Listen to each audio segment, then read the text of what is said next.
বাংলাদেশে কোটা বিরোধী ছাত্র আন্দোলন নিয়ে সৃষ্ট সহিংসতার প্রেক্ষিতে ভারতের কেন্দ্রীয় সরকারের সঙ্গে তীব্র উত্তেজনা সৃষ্টি হয়েছে পশ্চিমবঙ্গের মুখ্যমন্ত্রী মমতা বন্দ্যোপাধ্যায়ের। বাংলাদেশের সহিংসতার শিকার ব্যক্তিদের আশ্রয়ের প্রস্তাব দিয়ে সম্প্রতি বক্তব্য রাখেন মমতা। তার এই বক্তব্যের জবাবে পররাষ্ট্র মন্ত্রণালয় তীব্র আপত্তি জানিয়েছে। এ নিয়ে সৃষ্টি হয়েছে উত্তেজনা। পররাষ্ট্র মন্ত্রণালয়ের আপত্তির জবাবে মমতা বলেছেন, আমাকে শিখাতে আসবেন না। শনিবার এই খবর দিয়েছে অনলাইন আউটলুক ইন্ডিয়া। এতে বলা হয়, মমতা একজন সাংবাদিককে বলেছেন, কেন্দ্রীয় সরকারের কাঠামো আমি খুব ভালোভাবে জানি। আমি 7 বারের এমপি, 2 বার কেন্দ্রীয় মন্ত্রী ছিলাম। ভারতের পররাষ্ট্র মন্ত্রণালয়ের নীতি খুব ভালোভাবে আমি জানি। তাদের উচিত না আমাকে শিক্ষা দেয়া, পক্ষান্তরে তাদের উচিত সিস্টেম জানা। এর আগে 21শে জুলাই তার দল তৃণমূল কংগ্রেসের আয়োজনে কলকাতায় বার্ষিক শহীদ দিবসের অনুষ্ঠানে বক্তব্য রাখেন মমতা। সেখানে তিনি বলেন, বাংলাদেশ যেহেতু একটি সার্বভৌম দেশ, তাই তাদের অভ্যন্তরীণ বিষয়ে কথা বলা আমার উচিত হবে না।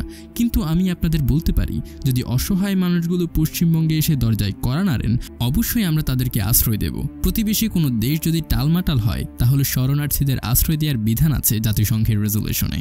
গত সপ্তাহে বাংলাদেশের সরকারি চাকরিতে কোটা বিরোধী ছাত্র আন্দোলন সহিংস হয়ে ওঠে। তার প্রেক্ষিতে মমতা বন্দ্যোপাধ্যায় ওই মন্তব্য করেন।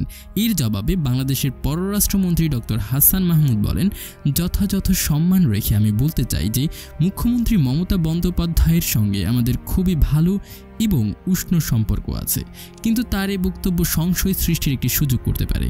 এই ইস্যুতে আমরা ভারত সরকারের কাছে একটি নোট পাঠিয়েছি। এর 2 দিন পরে ভারতের পররাষ্ট্র মন্ত্রণালয় নিশ্চিত করে যে ভারতের কাছে আনুষ্ঠানিক প্রতিবাদ জানিয়েছে বাংলাদেশ।